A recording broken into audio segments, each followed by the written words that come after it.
আসসালামু আলাইকুম। কেমন আছেন সবাই? আশা করি ভালো আছেন। তো কষ্টের কথাগুলাই শেয়ার করি আপনাদের সাথে। সুখের কি শেয়ার করব, কারণ আমি তো সুখে নাই। আমি কিভাবে সুখের কথা শেয়ার করব?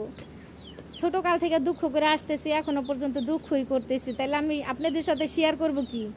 এখন যদি সুখের কথা বলি, সুখ তো আমি পাই নাই জীবনে, তাহলে আমি কিভাবে বলবো যে আমি সুখে আসছি? তো যাই হোক, উপর আল্লাহর সব কিছু, উপর আল্লাহর দান।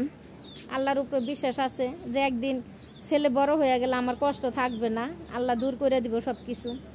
তো বাচ্চাটা বুকে নিয়ে আসি, আল্লাহর রহমত নিয়ে আসি। আল্লাহ যদি মুখের দিকে তাকায়, তো আল্লাহ তো অবশ্যই তাকায় আল্লাহ অবশ্যই তাকায়, না তাকালে তো ভালো থাকতে পারতাম না আমি। তো বিশেষ করে দেখি কি করা যায়। এখন তো আমার উকিলের সাথে কথা বলছে, আমার উকিল বলছে যদি বাচ্চার খরচ না দেয়, তোমারে মামলা উঠাইতে গেছি, তুমি মামলা উঠাইছো, তারপরে যদি বাচ্চার খরচ না দেয়, তাইলে এটার পিছনে কি আছে আমরা দেখব। এখন উকিল তো বলে এখন সব কিছু টাকার খেলা, টাকা দিতে পারলে ভালো, না দিতে পারলে কালো। তো আমি তো গরিব মানুষ, আমি তো পারতেছি না মামলা ধরে রাখতে, মামলা করতে, কারণ মামলার পিছনে অনেক খরচ, অনেক টাকা পয়সা ব্যয় হয়। এজন্য আমিও চাইবো না যে কোনো প্রিয় ভাই বোন যারা আছেন আমার, আমি তাদেরকে উদ্দেশ্য করে বলতেছি যে মামলাতে কখনো জড়াইবেন না। যত পারেন সব সময় হার মানেন, হার মানতে হইব, কারণ আমরা মেয়ে, আমাদের কোনো মূল্য নাই, আমরা মূল্যহীন। এই জন্য আমাদের সবারই হার মানতে হইব। হার না মানলে দুইজন যদি একরকম থাকি তাইলে হইব না। তো এতদিন মামলা করে রাখছে, আমি তার কোনো ফাঁসির মামলা দেই নেই যে তার ফাঁসি হোক। আমি মামলা দিছি, তার বাচ্চার ভরণ পোষণ দেয় না, সে অনেকের কাছে বইলা বেড়ায় যে সে আমারে খরচ দেয়, টাকা পয়সা দেয়। আসলে কিন্তু চাইরা না পয়সাও সে আমারে দেয় না, মানুষের কাছে বলে যে দেয়।